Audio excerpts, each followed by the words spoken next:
you're scared, hurt, and in trouble, who's the first person you call? For most of us, it's mom. And a suspected bank robber was no exception. Unfortunately for him, that might have also led to his arrest. And through their investigations and through some tips that they'd received through that investigation, they were able to locate Mr. John at the roadway inn. Spokane Valley police have pulled the mask off the man who robbed a Spokane Valley STCU. That man, Jeremy John, arrested last night at a local motel. Detectives say that when they took the ex-con into custody, he was still nursing a pair of bullet wounds he received in the June 30th holdup. Those shots fired by a customer who thought the teller's lives were in danger. KXLY4's Jeff Humphrey joins us now live at the credit union with new developments in this investigation, including the fact that John's mother had a hand in this arrest, Jeff. Nadine, apparently Mr. John was very concerned about his festering gunshot wounds. He had not received any medical treatment during the past 6 days, and so he called his mother for her best advice. It appears that in the end, she decided the best way to make sure that her son didn't lose his arm or die of his untreated injuries was to give up his name to investigators.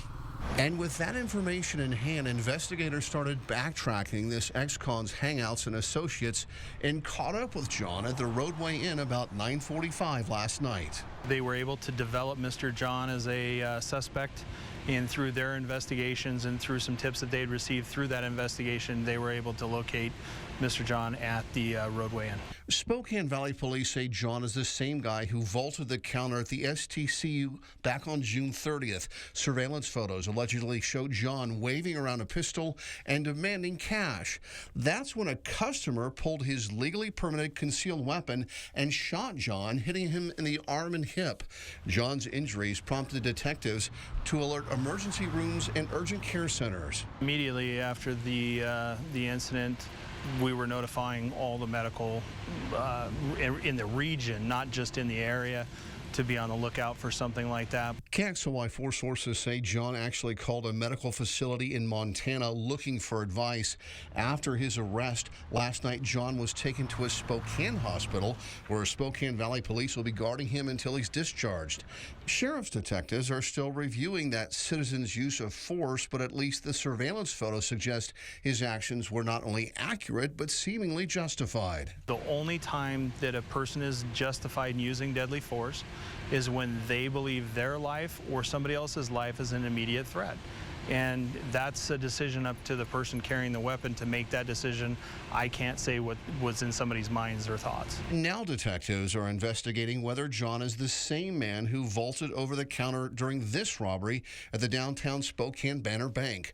A comparison of John's picture and a surveillance photo there bears a strong resemblance. And it's important to note that the gun that was used in this credit union robbery is very similar to the gun that was used in the Banner Bank holdup. In both cases, someone vaulting over the top of the counter. Nadine, it's a very rarely used and very aggressive MO, and that is one reason why detectives will be looking for a comparison between the two. We're going to be giving you your first look at Mr. John in court as soon as he is released from the hospital. Reporting live in Spokane Valley, Jeff Humphrey, KXLY4.